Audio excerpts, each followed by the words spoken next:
Honestly, I don't know if I'm gonna be able to get through this video without crying. Hey guys, it's Hannah, and today I'm coming to you with a book review that I am so excited to be filming, and that is my review for The Inexplicable Logic of My Life by Benjamin Alire Sáenz. Sáenz is one of my all-time favorite authors, and this is his newest book, and if you recognize his name, it's probably because you recognize Aristotle and Dante Discover the Secrets of the Universe, his other YA novel, which is one of my all-time favorite books. He writes incredible young adult contemporary novels, which is a genre that I do not tend to reach for unless he's writing them, because I love everything that he writes. The Inexplicable Logic of My Life follows the story of this boy named Sal who was adopted into a Mexican-American family by his gay single father. It follows his life through his senior year in high school with his best friend Sam and his other friend Fido. Sal is really struggling in his life, and he's trying to come to terms with who he is and what he wants out of life, and that's a big question that is just overwhelming him right now. But at its core, it's really a story about friendship and love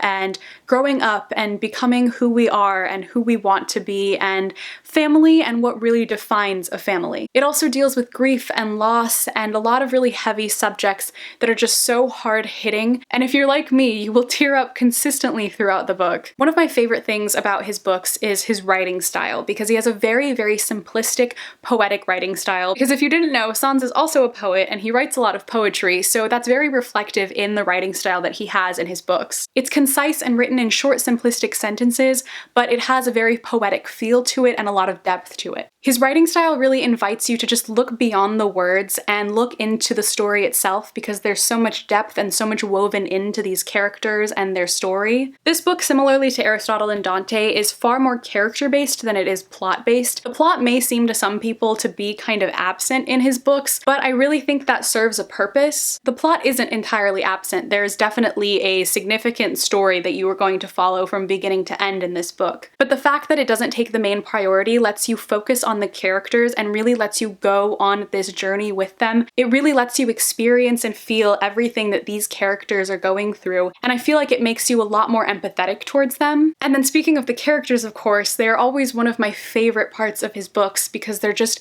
so unique and refreshing to read about. Sal is a teenage boy who is adopted, and he is struggling with that part of himself and what that really means for him. He loves his father and he cares about him deeply, but there's also this part of him that always questions where he came from and if those people in his life have any influence over who he is now. We get to see him go through this struggle from the beginning to the end of the book, and the end, I think, is just like a perfect resolution for his character, and I was just sobbing when I was on like the last few pages of this book because it just meant so much to me. The development that he had and where the story kind of ended up, and the place that all of the characters had come through after going through all of their hardships in their life was just such a beautiful, beautiful thing to read. I don't want to say anything specific because I don't want to give away any spoilers, but seeing these complex, flawed characters make mistake after mistake throughout the rest of the book come to a place of happiness and hope brought me an immense amount of hope. I also really loved Sam's character in here, and she was just a female character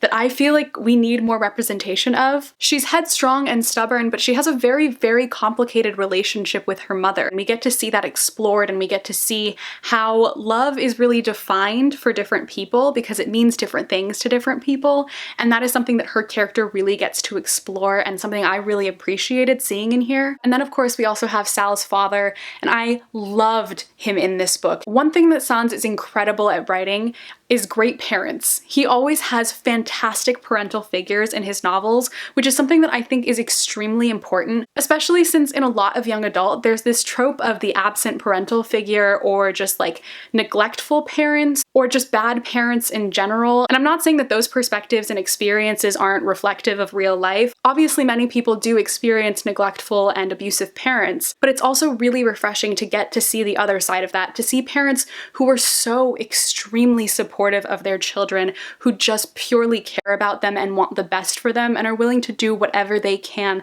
to make sure that their kids are happy. And they're not without flaws either. They're very human. They make mistakes and they have their own faults, but they always have good intentions. And it's just beautiful to get to see those relationships in his books. Aristotle and Dante really deals with the theme of sexuality, and this book does to some degree, but it's not in the same way as Ari and Dante. There are gay characters in the book like Sal's dad and Fido, and it's definitely present in the story, but it's not the main focus of this story. It's just a natural part of their lives and they just exist within the story, which again, I just think is something that is so important. This is the type of book that when I finished reading it, I was crying because of the story itself, because it was sad and also just because it was so happy and beautiful, but also because I realized once again how much I loved reading. Now, I read a lot of books, so it's actually become kind of rare that books are able to do that for me now. Every once in a while, I will pick up a book and I will finish it, and I'm just reminded of how much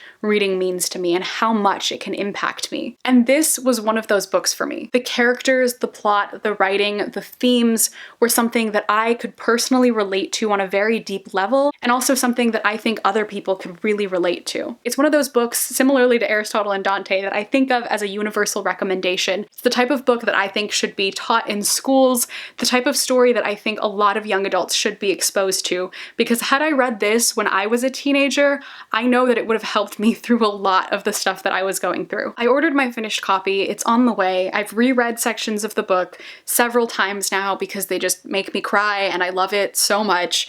And I adored this. Like, if it wasn't clear from the rest of this video, I adored this book with every fiber of my being. I gave this book a 5 out of 5 stars. It is definitely one of the best books I have read this year so far, if not my favorite book I've read so far. Don't hold me to that, but it's definitely like in my top 3. And because I know people are going to ask me, I don't know if I like this more than Aristotle and Dante. I don't know which one I like more. I haven't made up my mind. It's been like a month and I still like kind of need to sit on it and like think about it for a little while, but I love both of them. Just know that. I love both of them so, so much. But that just about covers all of my spoiler-free thoughts on the inexplicable logic of my life. If you've read this book, definitely let me know any of your thoughts on it. I would love to discuss it with you. Let me know if you like it better than Aristotle and Dante, or if you like Ari and Dante more.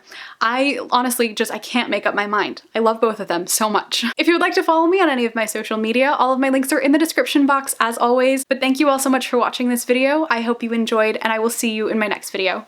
Bye!